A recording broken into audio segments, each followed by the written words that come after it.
Welcome back po mga katusok. Saktong-sakto ito. Bago tayo bumiyahe papuntang Batangas ay nagpadala sa atin si Aklano ng isang bagong 50cm na pana na ito rin yung gagamitin natin hanggang sa San Francisco, Quezon. Buksan na natin mga katusok. Grabe, excited na ako.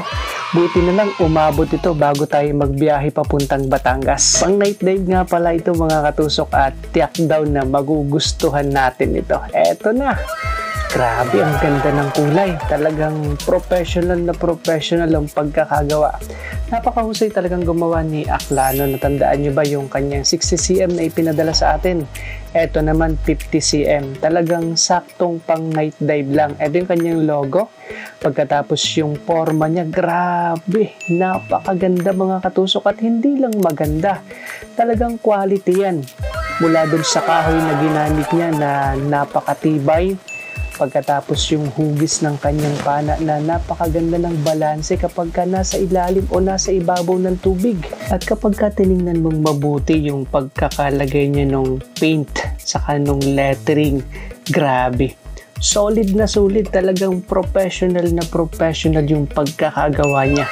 Ang nakalagay nga pala rito na tunod o yung stainless ay 6mm yan mga katusok.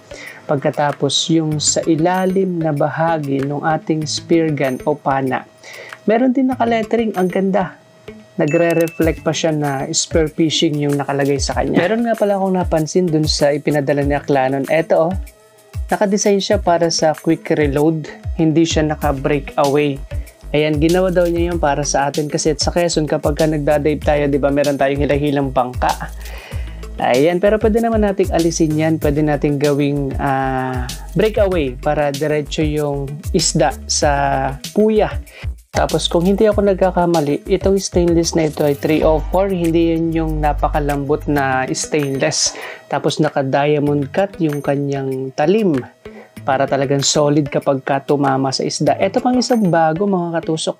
Dahil tayo ay naka-quick reload, hindi ganito yung karaniwang shark fin na ginagawa ni Aklano, pero ginawa niya yan para sa atin, para bagay doon sa quick reload na may tali. Ayun dyan. Ayan, makikita ninyo kung bakit ganyan yung pagkakadesign niya para mas mabilis na ikasa o i-reload yung ating pana. Eto yon.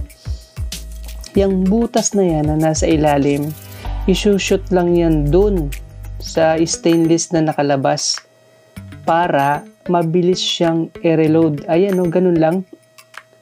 Tapos ganito naman yung ginagawa para hindi agad masira yung trigger mechanism.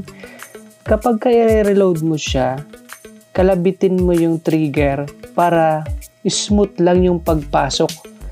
Hindi agad magagasgas o hindi agad masisira. Bagamat pwede mo siyang isalpak na lamang, pero kung gusto mong tumagal yung trigger mechanism nung pana mo, kailangan iniingatan din natin yan mga katusok. Yan. Pero dahil dadayo tayo ng Batangas, alisin natin yung isang rubber, gagawin nating single. Pagkatapos ay gagawin muna natin itong breakaway. Eto na, yung testing dive natin mga katusok. Ipapasilip ko lang sa inyo kung gaano kagarantisado ang gawang Aklano mga katusok.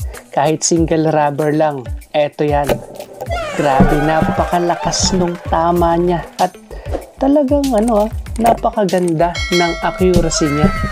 Hindi siya tumataas o hindi bumababa. Kung saan mo sinipat, doon talaga yung takbo ng tunod natin. Napakaganda nito mga katusok. At kung kayo ay interesado sa gawang ito ni Aklano, mag-direct PM lang po kayo sa kanya. Napakabait po niyan, napakadaling kausap at nagre-reply po yan kapag nag-message kayo sa kanya. Ayan, thank you for watching mga katusok at salamat kay Aklano.